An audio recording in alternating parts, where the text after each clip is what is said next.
I saw the news last night, and I'm well aware in my life and the world that I live in, all the confusion.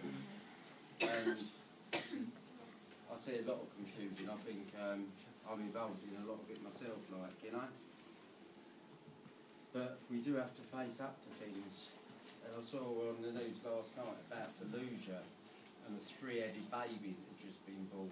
All the deformities that are going on over there, like, you know. And they didn't mention depleted uranium.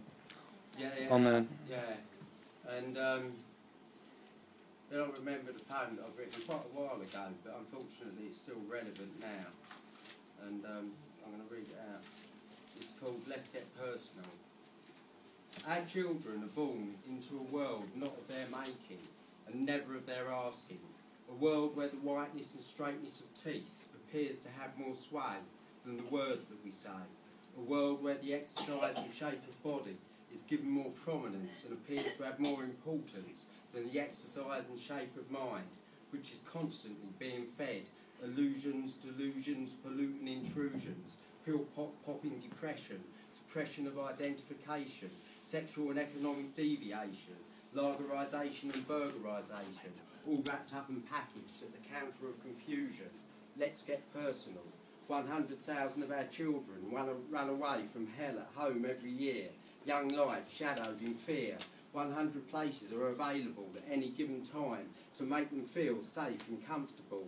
Have you ever been forced to walk the streets, aged 10 on a cold December's night, out in this world all alone, with no direction towards a loving home? Let's get personal.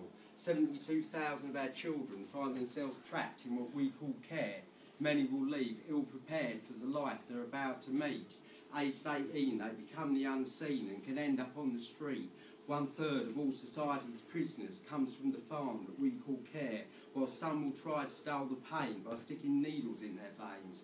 Others will be forced to sell their bodies. Half of all sex workers tell the same story, and some young brothers and sisters will never know what it is to be 20. Let's get personal. 3,000 of our children aged from 11 to 16 are wasting and rotting away in prisons built for our young today. Children who never had a say, as we all turned and looked away, as 1/3 of all young brothers and sisters, before they became society's prisoners, have been sexually intruded.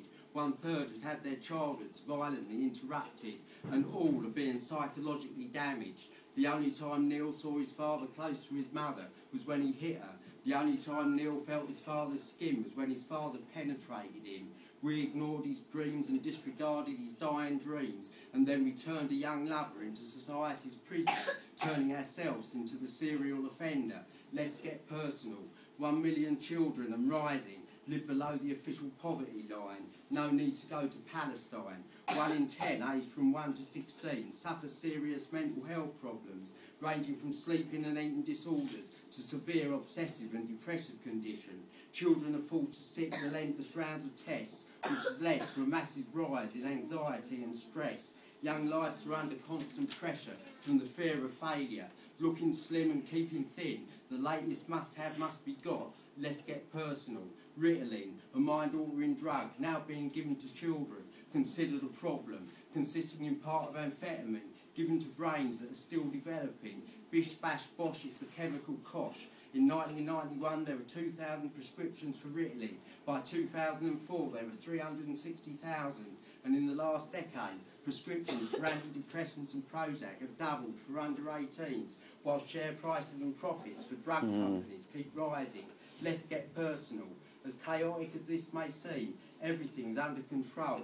Insidious psychological warfare, from classroom obedience to workforce adherence. Know your place in the apartheid state. Keep your mouth shut or face exclusion.